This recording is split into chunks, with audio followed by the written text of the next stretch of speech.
இயேசு உங்களை நேசிக்கிறார். பிரியமானவர்களே, இந்த நாளில் ஆண்டவர் நம்மளோடு பேசும்படி வேதத்திலிருந்து 2 வசனங்கள் கூட வாசித்து ஆண்டவர் நம்மளோடு இடைபடக்கூடிய காரியத்தை பார்ப்போம். அது ஏசாயா தீர்க்கதரிசியின் புஸ்தகம் 30வது அதிகாரம் 1, 2, 3 வசனங்கள் இப்படியாக சொல்லுகிறது.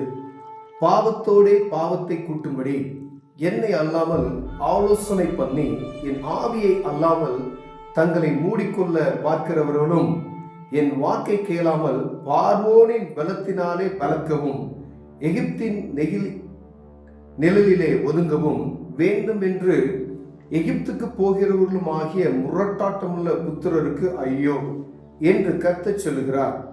பார்வோனுடைய பலன் உங்களுக்கு வெட்கமாகவும் எகிப்தினுடைய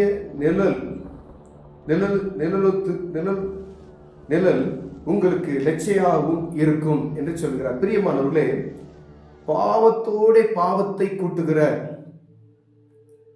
என்னை அல்லாமல் வேறு இடத்தில் ஆலோசனை பெற்றுக்கொள்ளக்கூடிய மனிதர்களை குறித்து ஆண்டவர் பேசுகிறார். ஆலோசனை கர்த்தர் யார்? ஆண்டவராக இயேசு கிறிஸ்து. அவரே ஆலோசனை கர்த்தர். நானே உனக்கு எல்லாவற்றையும் ஆலோசனை பண்ணுவேன் என்று ஆண்டவர் சொல்லிக் கொடுக்கிறார். பிரியமானவர்களே, ஆண்டவர் இந்த இடத்துல நமக்கு அருமையாய் சொல்லிக் கொடுத்திருக்கிற வார்த்தை, அவரை தான் பார்க்கணும் அப்படின்னு சொல்றாரு. நானே ஆலோசனை கர்த்தர், என்னுடைய ஆலோசனை இல்லாதபடி நீ வேறு ஒரு ஆலோசனையை தேடி போவேயானால் அது ஆபத்தாக முடியும் என்று ஆண்டவர் சொல்லுகிறார். பாருங்க, என் ஆவியை அல்லாமல் தங்களை மூடிக்கொள்ள பார்க்கிறவர்கள், ஆண்டவருடைய ஆவி இல்லாதபடி வேறு எங்கேயோ நம்முடைய இருதயம் கடந்து செல்லுகிறதாக காணப்படுமே. ஆனால் கர்த்தருடைய பிள்ளைகளுக்கு ஆண்டவர் உரைக்கிறது, கடினமான வார்த்தைகள் ஆண்டவர் உரைக்கிறதை பார்க்க முடிகிறோம். என் வாக்கை கேளாமல் பார்வோனின் பலத்தினால் பிளக்கும்படி, அதாவது எகிப்திலிருந்து ஆண்டவர், அடிமைத்தனத்திலிருந்து ஆண்டவர் நம்முடைய பிள்ளைகளை இழுத்து கொண்டு வந்தார்.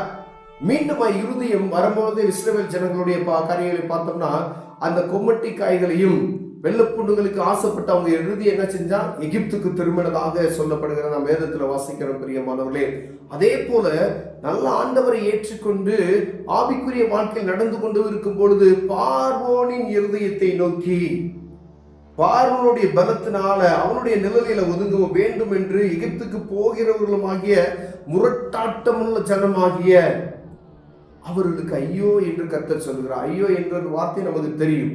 அப்ப எகிப்தினுடைய நினைவு நமக்கு திரும்பி வராதபடிக்கு ஆண்டவர் நம்மளை பார்க்கும்படியே விசேஷமா இந்த நாள்ல பேசுகிறார். பிரியமானவர்களே, எகிப்தினுடைய காரியம் என்ன, அங்கு நடக்கக்கூடிய காரியங்கள் என்ன? இஸ்ரவேல் ஜனங்கள் எகிப்தில் இருக்கும் பொழுது அவர்கள் அடிமைத்தனமாய் இருந்தார்கள். அவருடைய நடைமுறைகள் வேறு, அவருடைய வழிபாடுகள் வேறு, எகிப்தினுடைய எல்லா காரியம் வேறு. வானத்தையும் பூமியும் படைத்த சர்வ வல்லமையுள்ள தேவனுடைய அநேக அற்புதங்களையும் அதிசயங்களையும் அவர்கள் கண்டுதான் எகிப்திலிருந்து ஜனங்களை என்ன செஞ்சாங்க? வெளியே அனுப்பினாங்க. ஆண்டவருடைய மகிமையான காரியத்தை அவர்கள் கண்டபடியினாலே.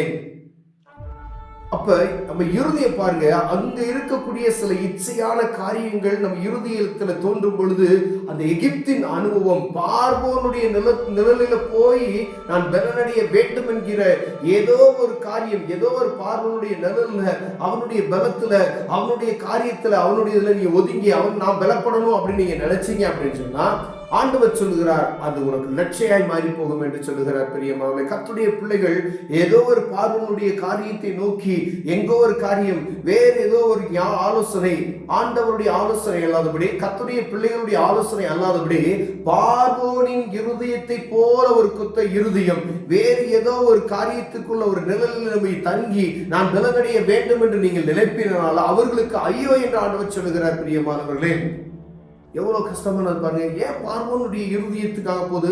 அப்ப பொருளாசைகள் நிறைந்து இருக்கும் பொழுதுதான் இந்த இடத்துல போக முடியும். எங்கேயோ ஒரு எகிப்தில் இருக்கக்கூடிய ஆசை, எகிப்தில் இருக்கக்கூடிய இச்சையான காரியங்கள் நம்ம இருதயத்தில் தோன்றும் பொழுது பார்வோனுக்கு அவங்க வழிபடக்கூடிய காரியங்கள், அவர்கள் செயல்படக்கூடிய அவங்களுடைய உணவு பழக்கங்கள், இப்படித்தான காரியங்களுக்கு நம்ம இருதயம் கடந்து சொல்லுமே. ஆனால் அங்கு போய் நாம் நிம்மதியா வாழலாம், அங்கு போய் நம்ம நல்ல உயர்ந்த நிலைமையில இருக்கிறோம், அவங்க நம்மளை நிழலை போல பாதுகாத்துக் கொள்ளுவார்கள் என்று நம்ம நினைப்போம். ஆனால் அது தவறாய் மாறிவிடும் என்று சொன்னார்.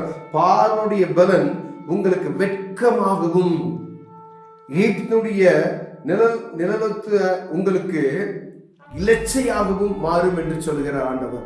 நீ எதை நிழல்ல போய் ஒதுங்கிறதுக்கு அங்க சுகபோகமா இருக்கலாம் என்று நீங்க சொல்லி போறீங்களோ, அதுவும் அவருடைய நிழல் எனக்கு அருமையா இருக்கும், அவர்கள் என்னை பாதுகாப்பாங்க, அந்த நிழல்ல நான் உயர்ந்துருவேன் அப்படின்னு நீங்க நினைக்கிற அந்த காரியத்துல அது உங்களுக்கு லட்சியமா மாறும் என்று சொல்லுகிறார். பிரியமானவர்களே, ஆலோசனை கர்த்தர் நம்ம ஆண்டவர் தான். அவரை அல்லாமல் ஆலோசனை ஒருத்தரும் கொடுக்க முடியாது. பிரியமானவர்களே, ஆலோசனை கொடுப்பது அவரை போல ஒரு மனிதர் கிடையாது. ஆண்டவர் ஒவ்வொரு வேதத்தில் இருக்கக்கூடிய பாத்திரங்களை நீங்கள் வாசிக்கும் பொழுது ஒவ்வொருவருக்கும் ஆலோசனை எப்படி கொடுப்பார் என்று ஆண்டவர் நீங்கள் வாசித்து பார்க்கும் பொழுது கண்டுபிடித்து விட முடியும். அவர் ஆலோசனை கர்த்தர்.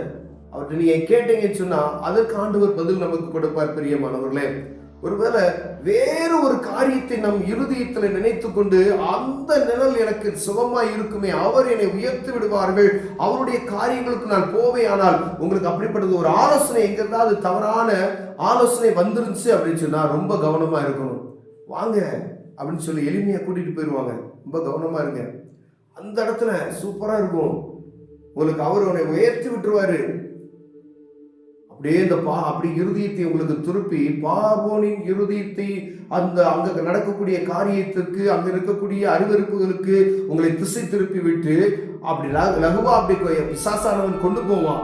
உங்க இருதயம் வழுகி போயுமானால் அங்கு நடக்கக்கூடிய காரியங்கள் கொஞ்ச நேரத்திலேயே கொஞ்ச நாட்கள்லயே ஆண்டவர் சொல்றாரு, அவனுடைய பலன் உங்களுக்கு வெட்கமாக மாறி போகும். நீங்க எதை பலன் நினைச்சு போனீங்களோ, எது உங்களுக்கு உயர்வாங்க ஏறப்போகுது நினைச்சு போனீங்களோ, எது உங்களுக்கு இன்பமா இருக்கும் என்று நினைத்து போனீர்களோ, எது எனக்கு பாதுகாப்பா இருக்கும் என்று நினைத்து நீங்கள் போகிறீர்களோ, அது உங்களுக்கு வெட்கமாகவும் எகிப்தினுடைய அந்த நிழல் உங்களுக்கு லட்சியாவும் மாறும் என்று ஆண்டவர் சொல்கிறார். மாணவர்களே, ஒருவேளை ஆண்டவர்கிட்ட ஆலோசனை பெறாதபடி மற்றவர்கிட்ட ஆலோசனை, ஊழியக்காரங்கிட்ட ஆலோசனை கேட்கலாம். நீங்க தேவ சமூகத்தில் நினைச்சணும், ஜெபம் பண்ணணும். ஊழியக்காரன் வேஷம் போட்டு ஆண்டவர் பல நேரங்கள்ல என்னச்சுமா ஆலோசனை தவறாக மாறி போய்விடும். ரொம்ப கவனமா இருக்கணும். எங்க இருந்து ஆலோசனை வருதுன்னு சொல்லணும், கேட்டுக்கணும். அதுக்கு நீங்க ஜெபம் பண்ணணும்.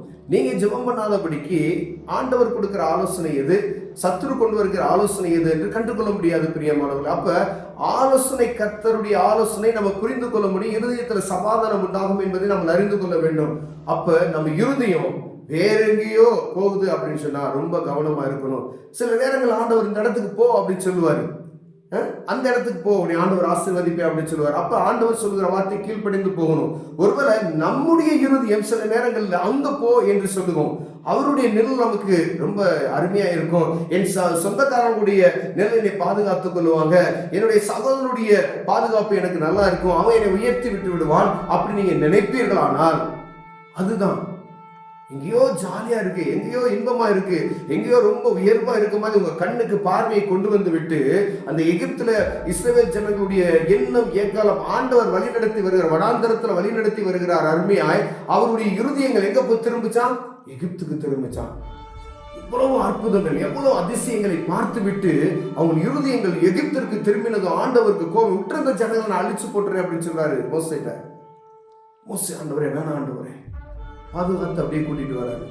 அப்ப நம்முடைய இருதயம் இஸ்ரவேல் ஜனங்களை போல அந்த எகிப்தின் அனுபவத்துக்கு பார்வனுடைய நிழலுக்கு போகிறதா? யார் உங்களுக்கு பார்வனை போல தோன்றுகிறார்கள் என்று ஆராய்ந்து பார்க்கும்படி ஆண்டவர் உங்களோடு என்னோடு பேசுகிறார். பிரியமானவர்களே, எல்லா காரியத்தையும் வியாபாரமா இருந்தாலும் சரி, வெளியூருக்கு கிளம்புகிறதா இருந்தாலும் சரி, வேறு ஒரு ஆசீர்வாதமான ஒரு காரியத்தை போல காண்பித்து அங்கு உள்ள நடந்து செல்வதற்கான வாசலை உங்களுக்கு திறக்கிறதா இருந்தாலும் சரி, ஆண்டவர் யோசித்து இது எங்கிருந்து வரக்கூடிய ஆலோசனை, இது பார்வன் கிட்ட இருந்து வருதா இல்ல தேவ சமூகத்தில் இருந்து வருகிறதா என்று கவனித்து செயல்படும்படியா ஆண்டவர் உங்களோடும் என்னோடும் பேசுகிறார். பிரியமானவர், ஒருவேளை இதுல நம்ம கவன குறைச்சலா இருந்தால் இங்க கீழே சொல்லப்பட்ட காரியத்தை போல உங்களுக்கு லட்சியாகவும் இருக்கும், வெட்கமாகவும் இருக்கும் என்று ஆண்டவர் சொல்லுகிறார். அந்த காரியம் நமக்கு அருவருப்பாய் மாறிவிடும் என்று ஆண்டவர் சொல்லுகிறார். கண்களை மூடுவோம். ஒருவேளை அப்படிப்பட்ட காரியம் நமக்குள்ள இருக்கும் ஏனால் ஆண்டவரே எங்களை பாதுகாத்துக் கொள்ளுங்க. கர்த்தர், நீங்க ஆலோசனை கர்த்தர், நீங்கள் எங்களுக்கு ஆலோசனை தாங்கன்னு சொல்லி ஜெபம் பண்ணுவோம். தகப்பனே, ஆலோசனை கர்த்தர் நீங்க ஆண்டவரே. ஒருவேளை எகிப்தினுடைய நினைவுகளோ பார்வனுடைய நிழல் எங்களுக்கு சோமாய் இருக்கும் என்றோ எங்கள் இருதயங்கள் திருப்புகிறது ஐயா. அதை ஆராய்ந்து எது ஆண்டவருடைய பலன், எது பார்வனை போல எங்களுக்கு ஆண்டவரே அப்பா நயவசனிப்பான காரியத்தை காண்பிக்கிறான் என்பதை அறிந்து கொள்ளத்தக்கதான ஞானத்தை எங்களுக்கு தாங்க. அதுக்கு வேதத்தை வாசிப்பதற்கு கிருபை பாராட்டுங்க. இயேசுவின் நாமத்தில் பிதாவே, ஆமென்.